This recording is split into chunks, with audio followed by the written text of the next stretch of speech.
Let's look at the first element of the overcoming the monster story. It's the hero. The first question here, what is the hero's name? Jill, can you tell us the hero's name? Beowulf. Yes, excellent. So the hero's name is Beowulf. Beowulf is my name. And what is his status for now? He's a Geat leader. Good. Yeah, he's a leader, and he's a Geat. And who are the Geats? The Geats are Swedish people from Sweden. Beowulf comes from Sweden, and he's a leader. Who do you think Hygelac might be, Derek? They might be a retainer. A retainer. So Beowulf says, we are retainers from Hygelac's band. So who is Hygelac? King. Yes, good. So the first element is the hero, the second element is the monster. What is the monster's name, Lisa? Can you do that one? Excellent, yeah, Grendel. Grendel was the name of this grim demon, it says. So Beowulf and Grendel, hero and monster. Next we have the call. So at the beginning of the story, Beowulf and Grendel have never met each other, and in fact they don't even know of each other's existence. How does Beowulf find out about Grendel? Jill, can you do that one? No one I know. Missy rules. No. So somebody tells Beowulf the news about Grendel. Sailors. Yes, good. That's excellent. So sailors brought stories of the plight. Plight means the disaster that you suffer. Good. Number 4. The monster is always mysterious. Where does the monster come from? It's always mysterious. Fernand, what did you find about that? Where does the monster come from? Nobody knows. That's right. Yeah, nobody knows where these reavers from hell roam on their errands. Number 5, the prize. So, although there's this mysterious and terrible monster, we also learn that there's a possibility of a prize. So here, Hrothgar, protector of the Shieldings, speaks. So who do you think is Hrothgar? Derek?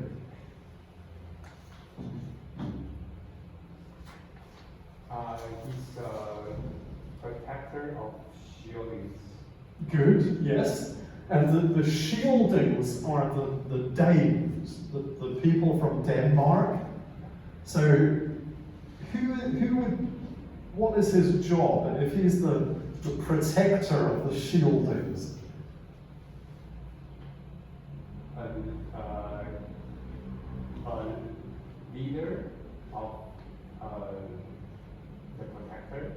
That's right. Yeah, he's the leader. He's the king. Hrothgar is the king of the Danes, and he promises to do something. Lisa, what does Hrothgar promise to do? Is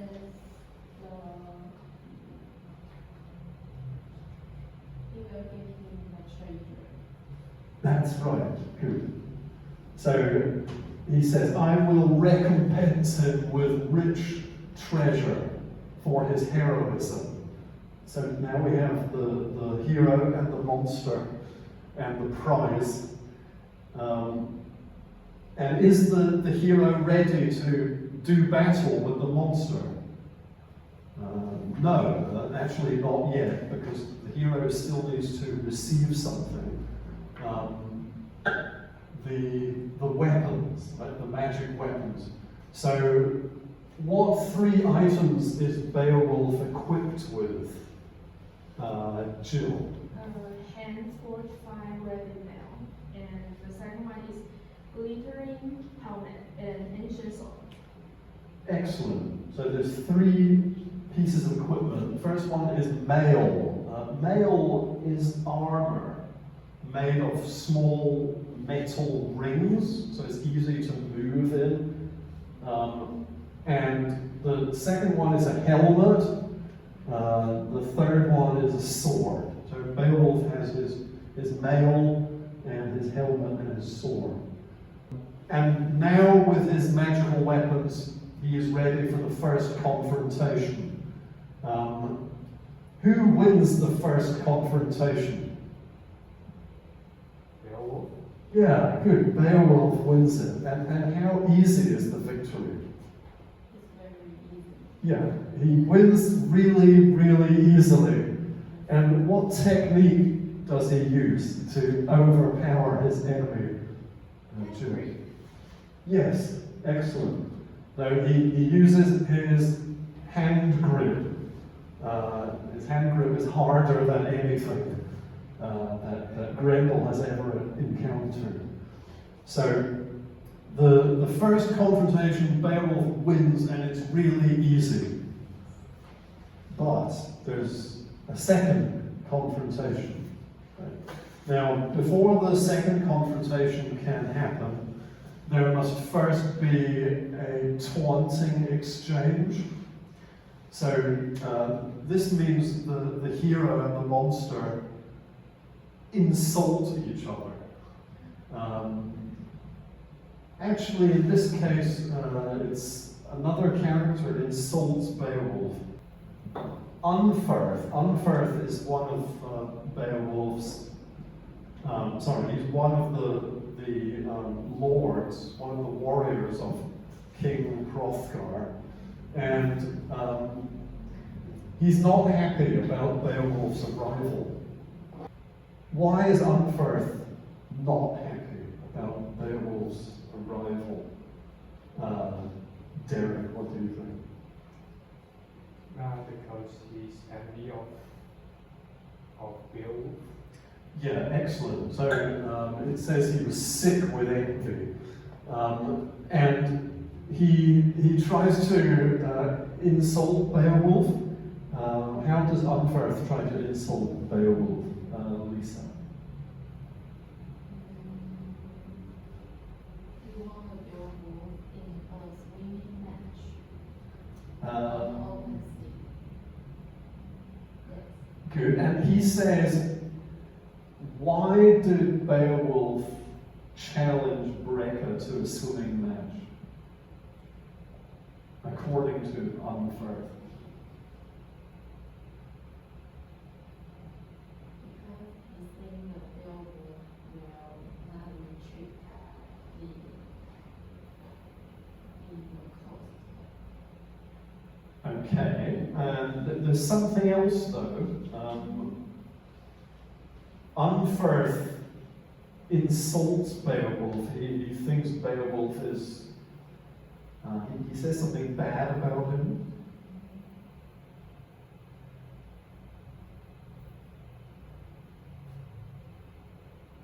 Jill, can you help?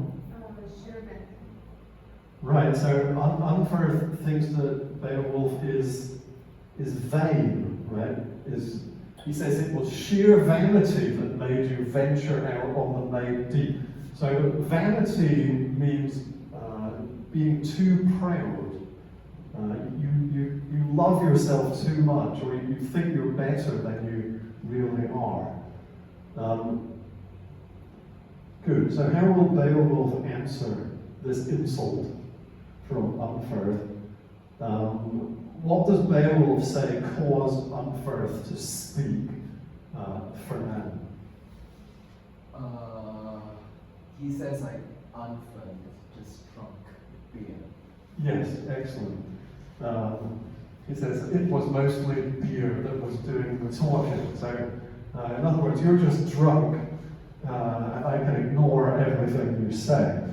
Now, after this taunting exchange, we're ready for the second confrontation.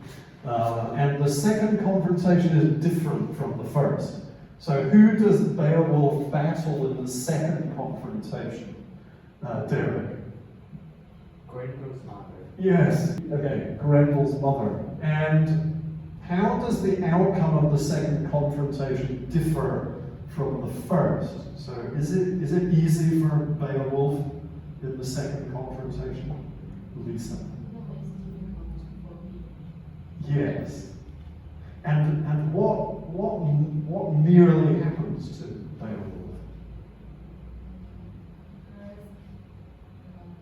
His mom is very skillful to give him the Beowulf.